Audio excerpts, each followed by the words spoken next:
Dear students, how are you all? I hope you all are well. Today we'll be reading the chapter Iswaran the Storyteller. Iswaran is the storyteller in the chapter. He tells various kind of stories including supernatural, yeah, common, such kind of stories he told to his honor uh, or master Mahendra. He is a kind of servant for Mahendra, and he lives with him wherever Mahendra goes. So he lives like a family member with him, and it is written by R.K. Lakshman. R.K. Lakshman or Rasipuram Krishnaswamy Iyer Lakshman. He is a cartoonist. He has drawn cartoons for TV serial Malgudi Days.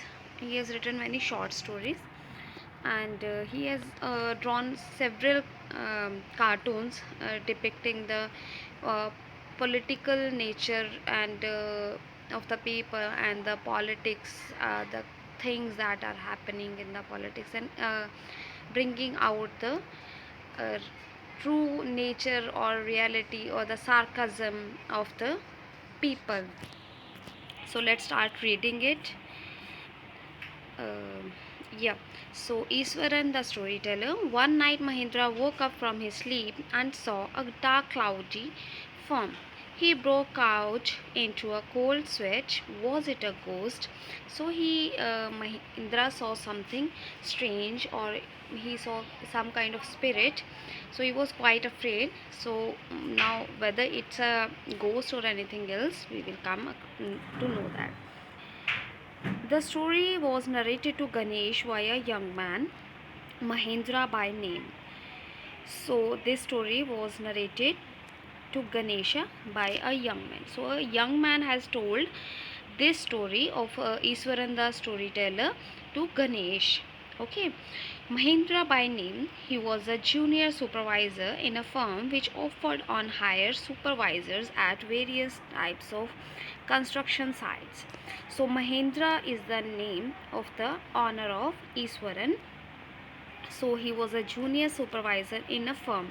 So he was working in a firm, in a factory, in a kind of company which hired uh, supervisors for various type of construction sites like factories, bridges, dams, and so on. Mahindra's job was to keep an eye on the activities at the work site. So his job was to keep an eye on, to keep a check on the activities that are being done on the work site. He had to keep moving from place to place every now and then, as ordered by his head office, from a coal mining area to a railway bridge construction site. From there, after a few months, to a chemical plant which was coming up somewhere. That means he had to keep moving wherever the head office asked him to go. He had to go there, he had to settle there, he had to live there for a long.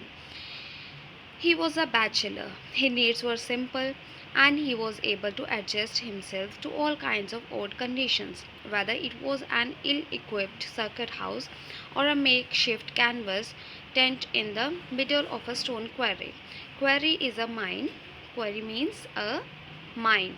Okay, but one asset he had was his cook, Iswaran. So Iswaran was a cook, and Mahendra had to go uh, everywhere the head office said, and he lived a simple life. He was adjusted to every kind of place, whether it was a circuit house or a makeshift canvas tent. He could easily live there. So he was having one asset, he was only having one property, that was his cook. The cook was quite attached to Mahendra and followed him uncomplainingly wherever he was posted. So wherever Mahendra was posted, wherever he was asked to go, he just moved with him without saying a word.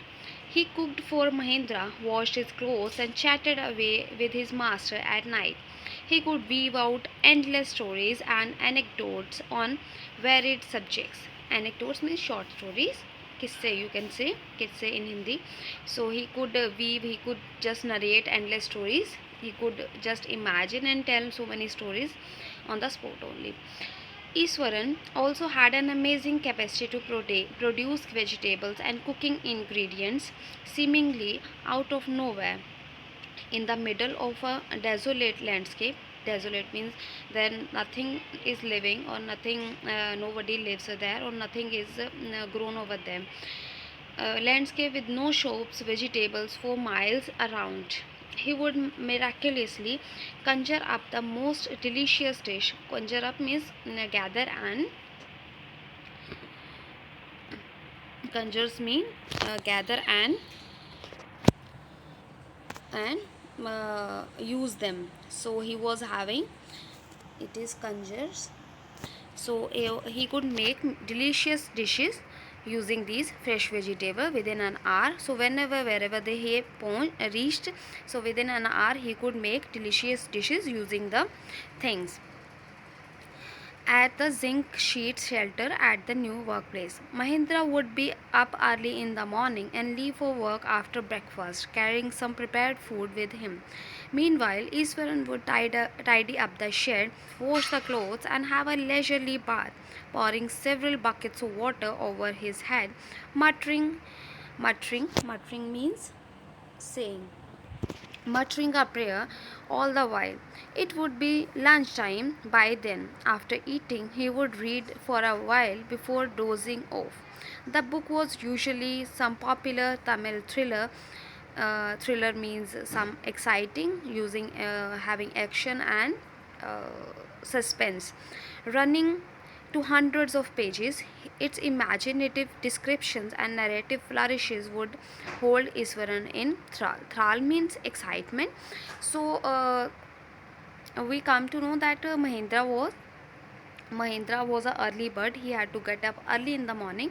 He just after having the breakfast, he would leave for his work, and he would take his food with him. And after Mahendra left, Iswaran would do the household chores, like he will clean the shed, he will would wash the vegetables, and he will would have a bath. Leisurely bath means he will bath for a long time without hurrying for anything, and he would pour so many buckets of water over his head, and he would say the prayer all at the time also, until when he will finish, he would finish such kind of work, it will be already lunchtime. So after taking his lunch, what he will do, he will read a book, okay, before sleeping. Dozing off means sleeping. So before sleeping, he would read some kind of book, and the book would be from Tamil, okay. So he would read the stories from Tamil book, and the narrations and the things that were told in the story would keep Iswaran excited. His own descriptions were greatly influenced by the Tamil authors that he read. When he was narrating even the smallest of incident, he would try to work in suspense and a surprise ending into the account. For example, instead of saying that he had come across an uprooted tree on the highway, he would say, with eyebrows suitably arched and hands held out in a dramatic gesture, the road was deserted and I was all alone. Suddenly, I spotted something that looked like an enormous bushy beast lying sprawled across the road. I was half inclined to turn and go back, but as I came closer, I saw that it was a fallen tree with its dry branches spread out. Mahendra would stretch himself back in the canvas chair and listen to Iswaran tales uncritically. So, we are told in this para that Iswaran himself told the story the same way he read the stories from Tamil authors. Means he would describe even the smallest thing, even the simple thing, in a very dramatic way. He would create suspense and excitement for the listener. we are given an example that if he had to told that somewhere on the way he found an uprooted tree. He would say that he saw he would elaborate it and make it a suspenseful thing, like road was deserted. I mean, he would say that there was nobody and I was all alone, and he spotted a very huge thing, and he was quite afraid of that thing. And he would say that I was about to move, then about to turn back when came went closer to that thing. Then he realized that it was an uprooted tree. So in that way he created the suspense for the listener. The place I come from is famous for timber. Iswaran would begin. There is a richly wooded forest all around. The logs are hauled on to the lorries by elephants. They are huge, well fed beasts. When they turn wild, even the most experienced Mohoth is not able to control them. After this prologue, Iswaran would launch into an elaborate anecdote involving an elephant. So when he wants to tell something about elephant, he would say that where the place from where he comes is famous for timber, means that timber tree are found in a large quantity. And then he would say that there are wooded forests all around, and the logs are put into the lorries by the elephants, and the elephants are very well fed, means they are given a lot of food to eat. And when the beast runs out of control, even the Mahoth cannot control it. Mahoth means the master or the trainer of the elephant. One day, a tusker escaped from the timber yard. Tusker means elephant. So he is saying that an elephant escaped from the timber yard and began to roam about, and started roaming here and there, stamping on bushes, tearing up wild creepers, and breaking branches at will. You know, sir, how an elephant behaves when it goes mad. Iswaran would get so caught up in the excitement of his own story that he would get up from the floor and jump about, stamping his feet, an emulation of the mad elephant. So emulation means acting in the same way the elephant does. So he would start telling his story, and while narrating his story he would himself get involved to that extent that he himself would start behaving like the mad elephant. The elephant reached the outskirts of our town, breaking the fences around like matchsticks. He would continue. It came into the main road and smashed all the stalls selling fruits, mud pots, and clothes. People ran helter skelter in panic. The elephant now entered a school ground where children were playing, breaking through the brick wall. All the boys ran into the classrooms and shut the doors tight. The beast grunted and wandered about, pulling out the football goal post, tearing down the volleyball net, kicking and flattening the drum kept for water, and uprooting the shrubs. Meanwhile, all the teachers had climbed up to the terrace of the school building. From there, they helplessly watched the depredations of the elephant. There was not a soul below on the ground. The streets were empty, as if the inhabitants of the entire town had suddenly disappeared. So he continued his story by telling that the mad elephant entered his town and entered the school by he broke all the walls of the school, and he crushed the drums, those were kept for the water. So all the teachers were quite terrified, so they all climbed up the terrace, and the students of the school shut themselves in the classrooms. So the whole of the village was looking like all the people had gone from them. I was studying in the junior class at the time and was watching the whole drama from the rooftop. I don't know what came over me suddenly. I grabbed a cane from the hands of one of the teachers and ran down the stairs and into the open. The elephant grunted and menacingly swung a branch of a tree which it held in its trunk. It stamped its feet, kicking up a lot of mud and dust. It looked frightening, but I moved slowly towards it. So up to here, the Iswaran was telling to his master that he was in the junior class at that time, so he was also on the rooftop. So something happened, something came over him, and he snatched the cane or stick from his teacher and reached to the elephant, to the mad elephant. The elephant was making noises by grunting. He was grunting and stamping its feet. And when it was stamping its feet, a lot of mud and dust was uh, coming up of the ground. It was looking very frightening, but he was the Iswaran kept on moving toward him. People were watching the scene, hypnotized from nearby housetops. The elephant looked at me red eyed, ready to rush towards me.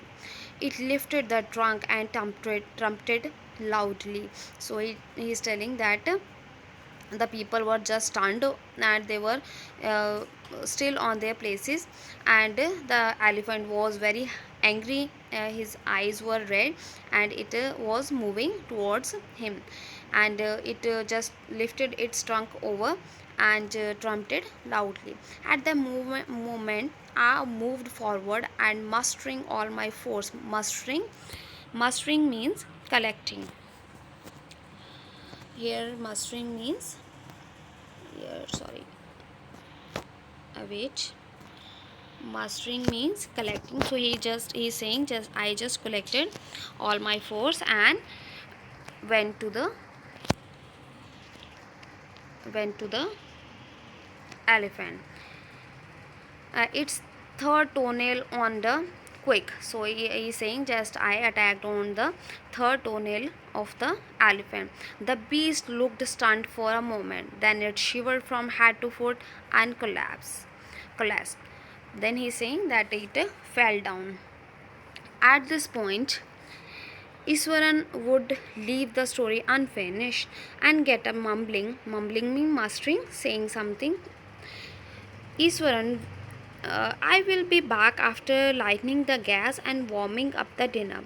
Mahendra, who had been listening with rapt means proper, full attention, would be left hanging. So he's telling that Iswaran would always leave the story unfinished when it is just near the climax. He would just get up from his place and say that I will warm the food.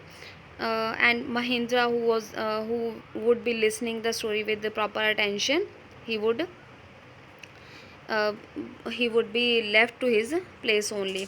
When he returned, Iswaran would not pick up the thread of the story right away. So when Iswaran would come back after warming the food, he would not tell the end of the story himself.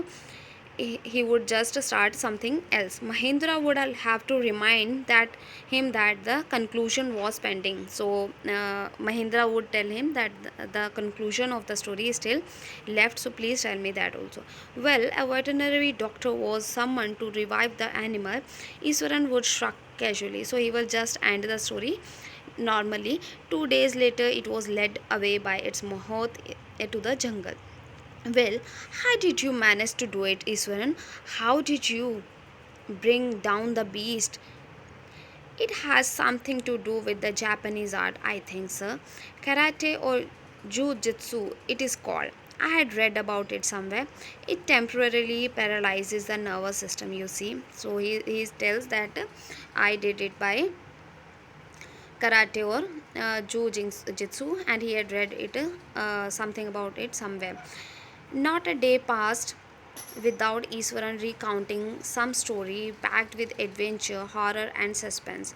Whether the story was credible or not, Mahendra enjoyed listening to it because of the inimitable way to which it was told. So Mahendra would always listen to his stories, and Iswaran would recount means tell something, some story every day, and Mahendra would listen it very carefully because Iswaran told the story very in a very good way.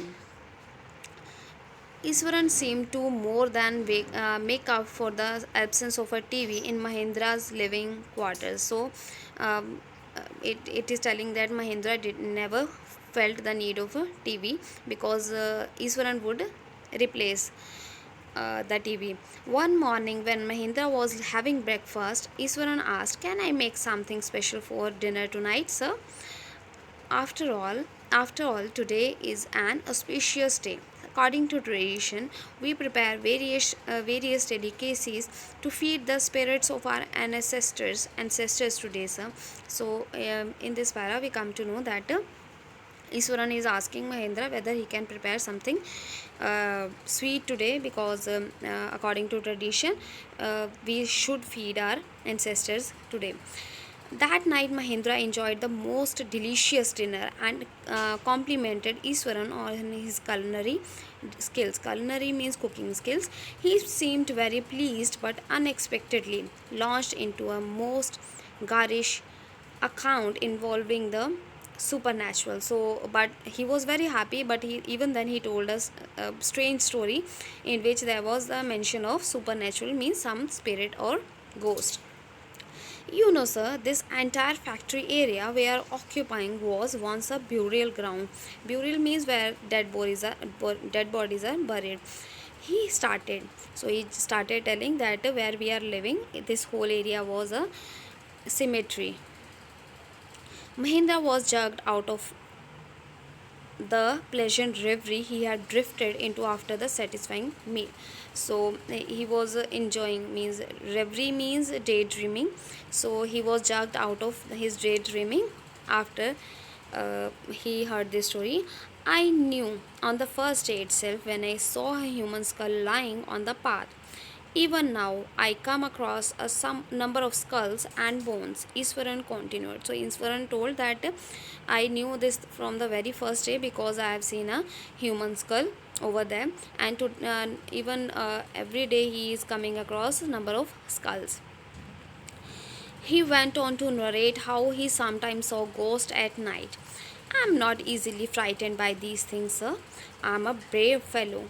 But one horrible ghost of a woman which appears off and on at midnight during the full moon, it is an ugly creature with matted hair and a shriveled face. Mm, shriveled means a sunken, a weak face due to the age. Means the face was quite wrinkled and sunken. So he said that and okay, like a skeleton holding a fetus in its arms. Fetus means an unborn child. So the child when it is in the womb, it is called fetus. So he started telling that he sees some ghost sometimes at night, and he's saying that I'm very brave. I'm not afraid of the ghost, but he often sees the a woman which is holding an unborn child in its arm. Okay, and it appears only on the full moon. Mahindra shivered at the description and interrupted rather sharply. You are crazy, Iswaran. There are no such things as ghosts or spirits. It's all a figment of your imagination. Figment means part. Here is the figment. So figment is part. So he is saying that first in the beginning he was afraid, but later he said that you are crazy, Iswaran. There are no such things like a ghost. Get your digestive system examined, or you may be your head as well. You are talking nonsense. So he said go and get yourself checked from your doctor. Get your tummy and your head checked from your Doctor, you are talking nonsense. He left the room and retired for the night, expecting Iswaran to sulk for a couple of days. Sulk means to be quiet and sad. So when some person is angry with somebody and he goes quiet for some time, then it is sulk. But the next morning he was surprised to see the cook as cheerful and talkative as ever. So he had thought that Iswaran will be quiet for a long time and he will not say anything, and he will be kept sad that the master has scolded him. But the next morning he was again so energized and happy and cheerful. From that day on, Mahendra, for all his brave talk, went to from that day on, Mahindra, for all his brave talk, went to bed with a certain unease. So every day he was feeling some frightened. Every night he peered into the darkness. So every day he would look outside in the darkness, outside through the window next to his bed, trying to make sure that there was no movement of the dark shapes in the vicinity. Vicinity means around the surroundings. So he would look outside and make it sure that there was nobody visible outside, but he could only see a sea of darkness with the twinkling lights of the factory miles away.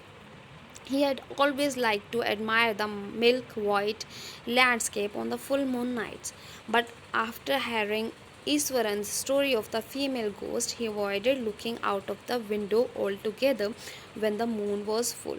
Earlier, he enjoyed, earlier Mahindra enjoyed looking at the milk white landscape on the full moon day, but after listening Iswaran's story, he was quite afraid of and he avoided looking outside. One night, Mahendra was woken up from his sleep by a low moan close to his window. Moan means एक तरह की सिसकी को हम जब हम रो रहे होते हैं when we are crying, तो जो लो नॉइसेस सिसकियाँ होती हैं अपने रोने को दबाने के लिए, जब हम ज़्यादा शोर नहीं मचाते, that is what we call moan. So he heard some kind of moaning near his window. At first, he put it down to a cat prowling around for mice. Prowling means searching for. In the beginning, he thought it's a cat who is looking for mice, but the sound was too guttural for a cat. But the sound, guttural means here, guttural means very harsh, uh, harsh, harsh sound. So later on he realized that it was not, it was a very harsh sound that cannot be made by cat. He resisted the curiosity to look out lest he should behold a sight which would stop his art. So he tried to resist, he tried to stop his curiosity to look outside, because he thought that if he saw something outside he would die. But the wailing became louder and less feline. Feline means related to cat family. So the wailing, the moaning noise became louder, and it did not even belong to the, means one could not even think that it is of a cat. He could not resist the temptation anymore, so he could not stop himself anymore. Lowering himself to the level of the windowsill, he looked out at the white sheet of the moonlight outside. So he just looked outside. There, not too far away, was a dark cloudy form clutching a bundle. Clutching means holding, so not at a distance, no, it was not at very distance, where he saw a dark cloudy figure who was holding something, some bundle. Mahindra broke into a cold sweat and fell back on the pillow. So he was quite terrified, and he just fell back on the fell back on the pillow, panting. He was panting, means he was breathing heavily. As he gradually recovered from the ghastly experience, he began to reason with himself. So slowly he tried to satisfy himself that it was not a ghost, and finally concluded that it must have been some sort of auto suggestion, some trick that his subconscious had played on him. So he tried to console him by saying that uh, his subconscious was playing a trick on him, means जो हमारी आत्मा है, जब हम किसी चीज़ का हमें knowledge हो जाता है तो हमें अंदर से ऐसे फील होना शुरू हो जाता है कि अगर कोई चीज़ ना भी हो या कुछ और भी हो तो हम उसको एज जो क्रिएचर हमें डराती है वही चीज़ हमें लगनी शुरू हो जाती है. So he just started to console himself like that. By the time he had got up in the morning, had a bath, and come out to have his breakfast, the horror of the previous night had faded away from his memory. So, when in the morning he woke up and came for the breakfast, his memory, he had just forgotten about the previous night that he had seen any ghost. Iswaran greeted him at the door with his lunch packet and his bag. So he wished him good morning. Just as Mahendra was stepping out, Iswaran grinned and said, grinned means smile by showing teeth. So he just smiled by showing teeth and said, Sir, remember the other day when I was telling you about the female ghost with the fetus in its arm? You were so angry with me for imagining things. Well, you saw her yourself last night. I came running, hearing the sound of moaning that was coming from your room. So he said, Iswaran said, that, Sir, I heard some moaning noise coming from your room. So I think you have seen that ghost. And on that day, you were just scolding me for telling such kind of things. A chill went down Mahindra's spine. So Mahindra's spine, chill went down means he was quite afraid. He did not wait for Iswaran to complete his sentence. He did not let Iswaran to complete his sentence, means he did not let Iswaran say what he wanted to. He just hurried away to his office and handed in his paper, resolving to leave the haunted place the very next day.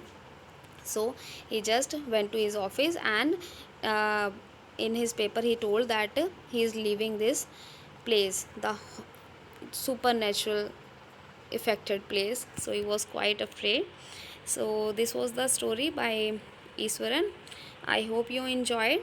Even if you have some queries or you are unable to understand anything, please do tell me in the comments.